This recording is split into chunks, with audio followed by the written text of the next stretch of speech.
What's up, everyone? I'm Joe Pomp, and this is the Joe Pomp Show.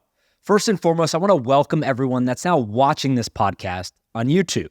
This podcast has grown a lot over the last several months, thanks to all of you who are listening to it and sharing it with your friends.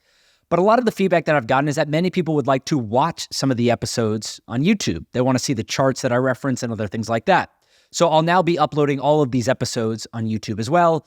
It doesn't really change anything for the people that want to just listen to the episodes on Apple or Spotify or wherever you listen to your podcasts.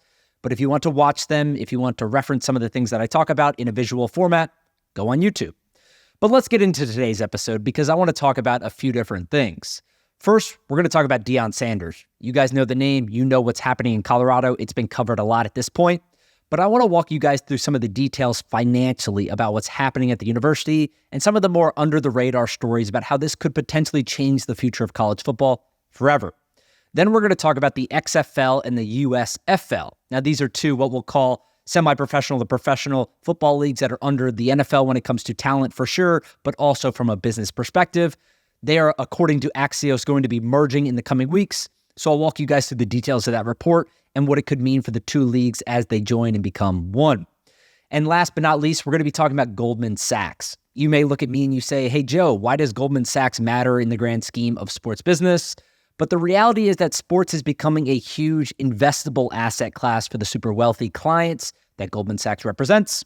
So they are opening up a sports division where they are going to help these clients invest in sports teams, in stadiums, in leagues, etc.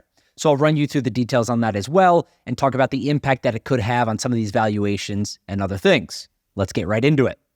All right, so I want to start with Colorado today. As I mentioned in the intro, you guys know what's happening at Colorado. Deion Sanders came over from Jackson State. He brought in a whole host of new players. He has turned the program around. They went 1-11 last year. They've won 3 games already this year, 3-0. Now, this is probably one of the best stories in sports. I was debating it with a friend this past weekend. We said that Lionel Messi coming to MLS was probably 1A and this was 1B. They're very close in stature, but you got to give it to the GOAT at this point. But still, the Colorado story is tremendous. What Deion Sanders has done there is almost unbelievable. But today I want to talk about, 1, the financials, but 2, why this has never happened before and why it's going to happen a lot more in the future. The financials are pretty simple. Colorado was a nothing burger when it came to football in the past. They barely got any fans at the games. If you look at the spring game last year, there's this panoramic view of it. There was no one in attendance. They literally couldn't give away tickets to the students. You hire Deion Sanders. He brings in 85 new players nearly, turns the program around. They're obviously much better. His son is the quarterback. His other son is a defensive back. And the team is much better. Now, look, I want to lead with the fact that this is going to change. Things aren't going to be rosy forever. They play at Oregon this weekend and then at USC, or they play USC the following weekend. They're probably going to lose both of those games. Oregon, they're a 21-point underdog right now. They're probably going to be an even bigger underdog when they play USC. I don't care where the game is. I don't care who's in attendance. Travis Hunter's not going to be playing either of these games. Colorado is most likely going to lose. Now, do I hope it's going to be a good game? Of course I do. I hope that they challenge both of these teams. I hope they could potentially pull an upset. The TCU game was incredible because of that, and it's made the Colorado story that much better. But already, even if they lose these games, Deion Sanders, the impact that he's had on the school has been tremendous. He said earlier this week that the first game that they had in Boulder, Colorado, generated $18 million of economic impact for the city. Now, that has been told by also Visit Boulder, which is the convention and visitors bureau of Boulder, Colorado. So I'm assuming that's where he got the number from. But regardless, $18 million, whether you want to say it's 15 or 20 or whatever it is, it's a lot of money, and it's money that they weren't generating before. The tickets for front row seats at the games are going for $15,000 on the secondary market. The Colorado Buffaloes now have the most expensive ticket in college football, more than Ohio State, more than USC, more than Alabama, more than Texas, more than Notre Dame, more than every other school in the country. It costs more money to go buy a secondary market ticket in Colorado right now than it does every other school. That's obviously tremendous given where the program was at with 1 win last year. You guys probably saw the notes about the sunglasses this past weekend. I tweeted about it on 3, then followed it up with some more numbers. The company that Deion Sanders recently did a partnership with is called Blenders Eyewear. He did these new sunglasses, and they sold 65 to 70,000 orders of them. They don't actually get delivered until I think it's late November, early December, based on kind of some of the inflows that they have. They weren't expecting this many sales. But if you just multiply that by the $67 purchase price, That's $4.5 million in revenue at least, right? They're going to do more over the coming days as well. Several people, hundreds of people actually, in fact, were commenting on my tweet saying that they went and bought pairs. This has been a tremendous business opportunity for Blenders Eyewear. Their CEO is all over the place talking to everyone he could possibly imagine, going on podcasts, going on TV. It's his moment. It's the company's moment. Deion Sanders is benefiting from that as well. But the other thing I want to talk about too is the viewership. I want to give you guys some context about Colorado's latest game against Colorado State. Now, this game started at 10:20 p.m. It was a 10 p.m. start, but the Florida-Tennessee game did not end in time, so they pushed it back to about 10:20 or 10:30 on the East Coast. Now, I tweeted this out, and I couldn't believe it. It was the first time that I saw people online begging for an SEC game between Florida and Tennessee to end. They said, please get this game off our channel. This game is over. The Tennessee coach was calling late timeouts. There was a fight. The game just dragged on and on and on. And everyone was just dying to see the Colorado game because on the East Coast, it was already 10 o'clock at night. Not many people are used to watching games past midnight up to 1 or 2 a.m. But that's exactly what happened. And I couldn't believe the numbers when they got published this morning. ESPN says that the game averaged 9.3 million viewers. It was not only the best viewership for a college football game this entire year so far, but it was the 5th most watched college football game on ESPN all time on ESPN. And the reason why this is so impressive is, one, it started at 10:20 p.m., but the final ended after 2 a.m. on the East Coast. And John Oran from Sports Business Journal tweeted out some interesting statistics. He said at 2:15 a.m. Eastern time, the game still had 8.23 million viewers on ESPN. So again, at 2:15 Eastern time in the morning, the game had 8.23 million viewers on ESPN. That is, one, insane. But two, it is the second highest viewership for every non-sports event over the past week, except for 60 Minutes. And get this, the 60 Minutes episode was on Deion Sanders in Colorado. That's how famous Deion Sanders is at this moment. That's how captivating the story is. And I think what we're seeing is a fundamental shift in the landscape of college football. If you look at the traditional powers that we've seen over the last decade, right? Alabama, Georgia, Clemson, we're seeing a changing of the tide to some degree. And I know that's a little bit punny because of the Crimson Tide. I didn't mean to do that, but I will take credit for you if you enjoyed it. But still, what's happening at Colorado is special because of a couple different changes that we've seen. One, the transfer portal. People are now allowed to transfer and play immediately. Number two, NIL. It's essentially pay for play. You can pay college football players now. There's obviously some rules and regulations around how you're able to do this, but it's very clear that boosters are giving money to schools. They're directly paying players now essentially to go play for these schools. You're working in tandem with local businesses or entrepreneurs in the area to get your players paid so they come to your school and they're happy and they stay and they potentially don't go pro longer than they would have to beforehand. And the reason why this is so important and unique is because it allows something like what Deion Sanders is doing at Colorado to happen, right? Now you have all the ingredients to be successful. If you brought Deion Sanders to Colorado before this happened, it wouldn't have happened because he would have had to take 3, 4, 5 years potentially to build up a roster that was good enough to compete at this level to get the attention that he deserves as a coach. And I mean by that you or I may not watch these games if Colorado started the year 0-3 with Deion Sanders. You just wouldn't.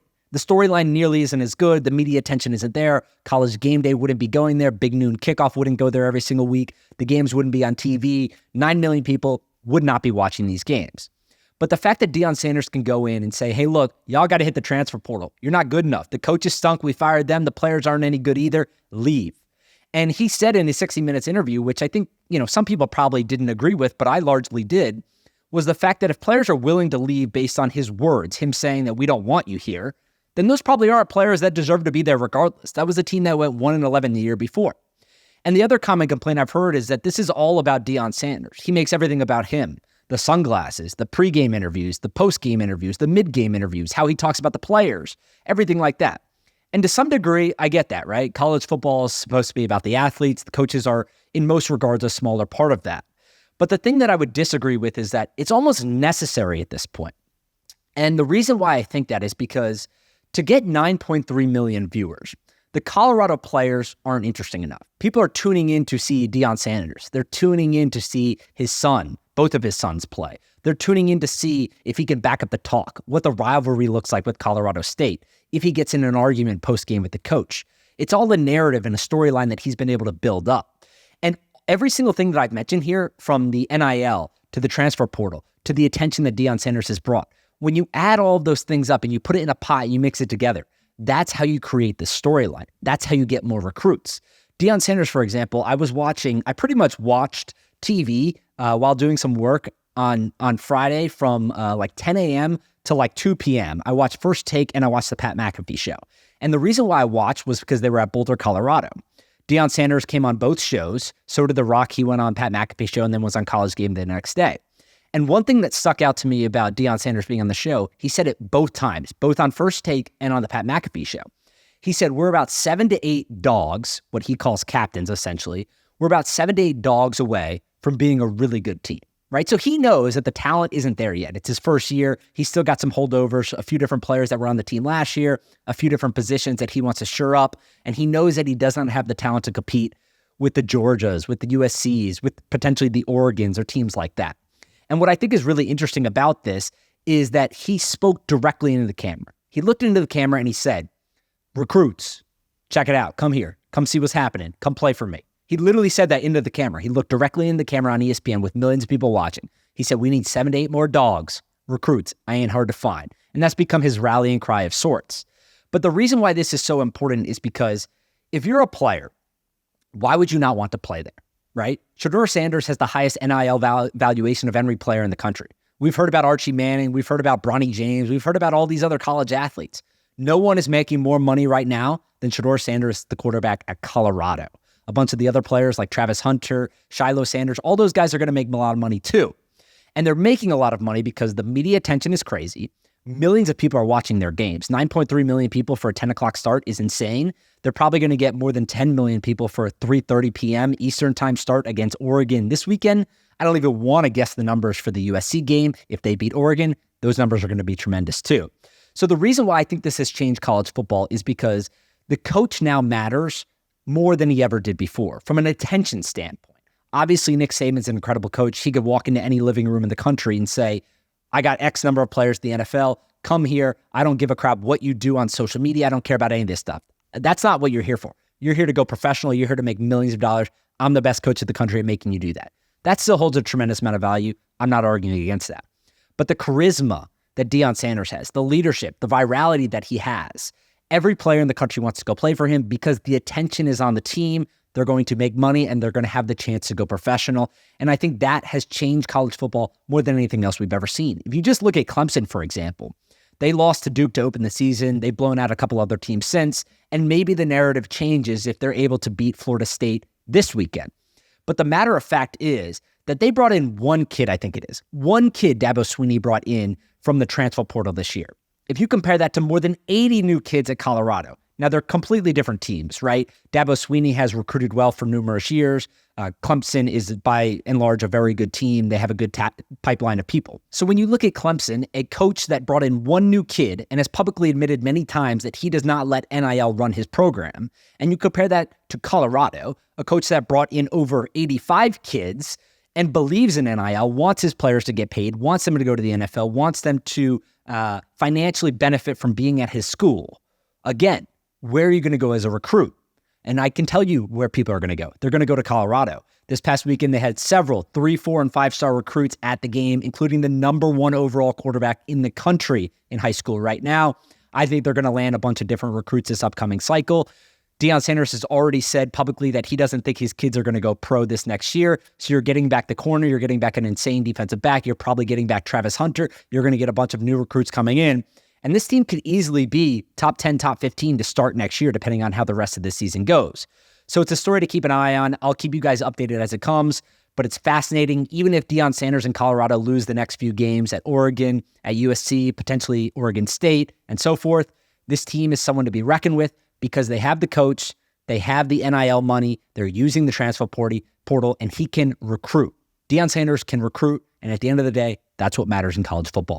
All right, the second thing I want to talk about today is the recent merger news between the XFL and the USFL. So a report came out from Axios and now Sportico and a few others today, But it basically said that the XFL and the USFL are very close in a merger talk. So the way this is going to work is that the XFL and the USFL, for many of you already know this, they're the two primary spring football leagues. So the XFL and the USFL happened 2 decades ago. They were started. They've recently been rebooted. Dwayne, The Rock Johnson, Danny Garcia, and Redbird Capital Partners bought the XFL out of bankruptcy from Vince McMahon for $15 million. I think it was probably 2 or 3 years ago at this point. The USFL is owned by Fox Corporation, and they both been doing okay. The USFL actually says they're profitable, even though the XFL says they lost $60 million last year. But from a viewership perspective, both leagues have been doing pretty good. They're averaging about 600,000 viewers per game, and their championship games saw, give or take, 1 million viewers each. Now, the reason why this is so substantial is because everyone knew this was going to happen, right? Even if you didn't really think about it, it certainly makes a lot of sense. The likelihood of 2 spring football leagues succeeding is not very high. We've already seen this. The USFL has tried, the XFL has tried, and neither has succeeded. Now, you could argue that maybe it had to do with COVID or other things like that, but the matter of fact is both leagues have tried and they both have failed. So what do?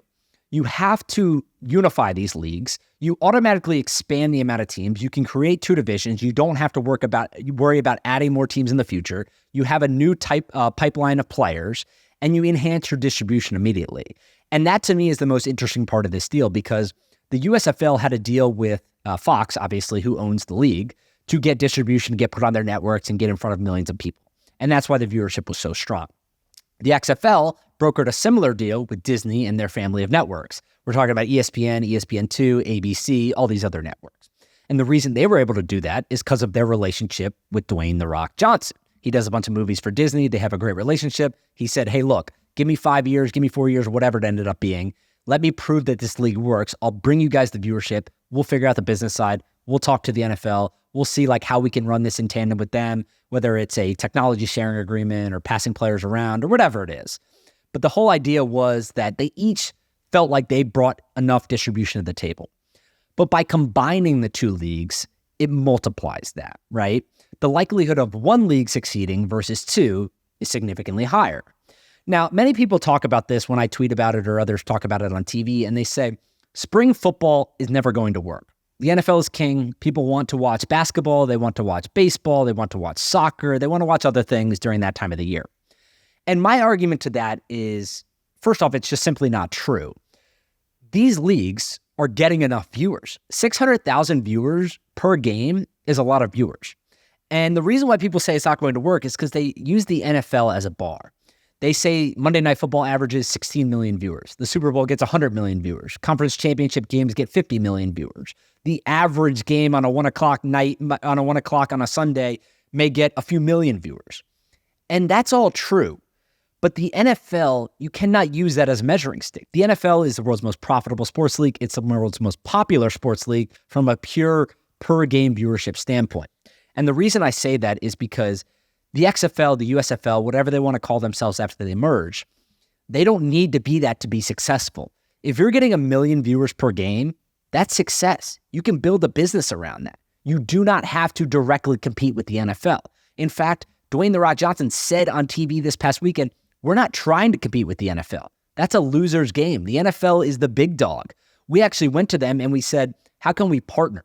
And I've talked to people in and around these deals before, and they seem to have their head on straight, more so than maybe Vince McMahon did or other people that were involved in these deals previously, because they thought to some degree that they could steal some market share and take some from other sports.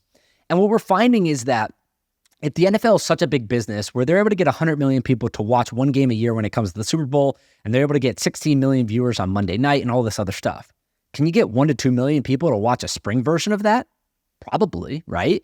And like I said, that is a win. So there's still a lot of things to figure out when it comes to this deal. Axios, Sportico, all these other publications were a little bit short on the details, but I'm sure it'll come out over time. It obviously still has to get approved from a regulatory standpoint. The U.S. government is going to be looking into this, see if there's a monopoly or other things like that. My guess is it does get approved. This is probably going to happen before the 2024 season, which is going to be starting in a few months this upcoming spring. And we don't know any of the details from an equity standpoint either. But I would say that this is their one last chance to make this league successful. You cannot continue to lose $60 million year after year after year and continue to fund this business. I don't care if you're Redbird Capital. I don't care if you're Goldman Sachs. I don't care if you're the world's most popular actor with connections to everything you can possibly imagine. If this thing doesn't start turning a profit and make money within the next 2, 3, or 4 years, it'll get shut down. That's just a matter of fact. But I wouldn't bet against it because, like I said before, working in and around this sports business, 1 million viewers, 2 million viewers for a game is plenty. You can make money on that. I know that they're extremely expensive businesses to run. It's a traveling circus. You got to pay your salaries. You have to rent stadiums. You got to get the broadcast there. You got to do all this stuff. It's expensive. I totally get that. But getting tens of thousands of people to show up to a live event and millions of people to watch it on television, there's going to be a market for that. Fox realizes that. Disney realizes that. And they're making a bet on what we'll call like the second division of football in the U.S. Now, selfishly, I wish that they use this for promotion and relegation like they do in English football, but that'll never happen. We all know that based on the investment criteria of some of the owners in the NFL. But one can dream. We'll see what happens with these leagues in the future. Like the other topics, I'll make sure to keep you guys updated. So the last thing I want to talk about today is this news out of Goldman Sachs. And the news is that Goldman Sachs is launching a sports franchise unit. This was reported by the Wall Street Journal last week. And essentially what it is, it's part of their investment banking division outside of wealth and asset management. And the easiest way to explain this is that sports franchises has become an extremely sexy investment. We've seen all the numbers. Everyone talks about how much they've appreciated in value across the NFL, the NBA, MLB, Premier League, every single league you could possibly imagine. The sports rights and the teams and the leagues, all of that has appreciated over the last year. And many people believe that this is going to continue in the future because of a few different tailwinds. Media rights continue to explode. The addition of streaming partners has increased the demand. Cable companies have to continue to bid more and more and more because it's the last thing holding their business up. Secondly, sports betting. Sports betting is getting tremendously big in the United States. I don't actually even think most people realize how big it's getting. This is already a multi-billion-dollar industry. Only about half the United States has access to sports gambling online today. That is obviously going to expand, whether it's going to come from states like California or Texas or Florida or other states like that. A huge percentage of the population still does not have access to online mobile sports betting. That is going to change. That's going to be a huge tailwind from a dollars and cents perspective for the leagues. And the reason I tell you this is because valuations, by and large, across most of these leagues are expected to double, triple, quadruple over the next decade or two. And Goldman Sachs has realized that it's become an investment that many wealthy people want their hands on. And what do you do right now if you want to be able to do that? I actually know someone, I've talked to people in the past that have invested minority stakes in iconic teams like the New York Yankees, NBA teams, and things like that. And the dirty secret to all of this, for those of you that don't know, is that small minority investments really don't get you that much, right? You usually get like a 30 to 40% discount. So say you're buying a 10% stake in a team that's worth $1 billion, just for back of the napkin math here. Typically, you would say, okay, that's worth $100 million. 10% of $1 billion is $100 million. That's what you should pay for that. And the reality is that you're usually getting a 30 to 40% discount on that for a few different reasons. Number one, it's illiquid. So you can't trade it like a stock. You can't trade it like a bond. You can't go buy and sell. You can't get your money out. It's illiquid. You have to, find someone else to offload it to. Usually there's a long, lengthy process of not only getting approved, but selling your shares. And then number two is you really don't get all that much for like a small 1, 2, 3, 4, 5% stake in a team.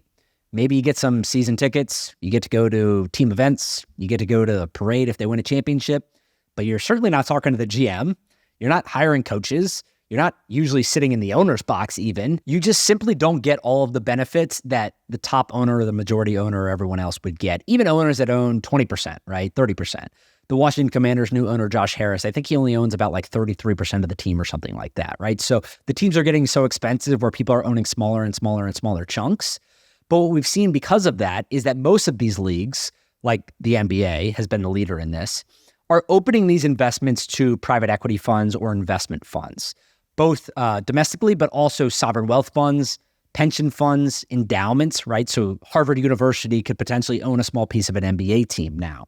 Qatar, the Qatari investment fund, just bought a piece of the parent company of the Washington Wizards and the Washington Capitals and so forth. So this has been democratized from some instance at an elitist level, right? We're not talking about mom and pop shops buying, $10 of a team that's not publicly traded. That is still not allowed.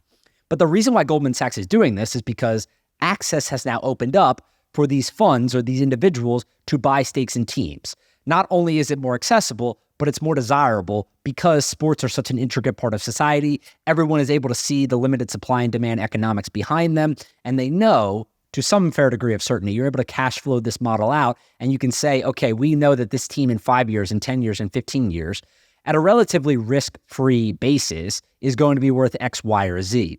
And that's extremely, extremely attractive from an investment banking perspective and an asset management perspective, because you're taking money that is already granted with an existing client of your firms, but you're locking it up for a long period of time, in most cases 10 plus years, potentially for life, and you're clipping a fee on that for brokering that deal. It could be an ongoing fee or it could be a one-time fee, but ultimately this is business that's going to maintain and sit with your firm for a long time.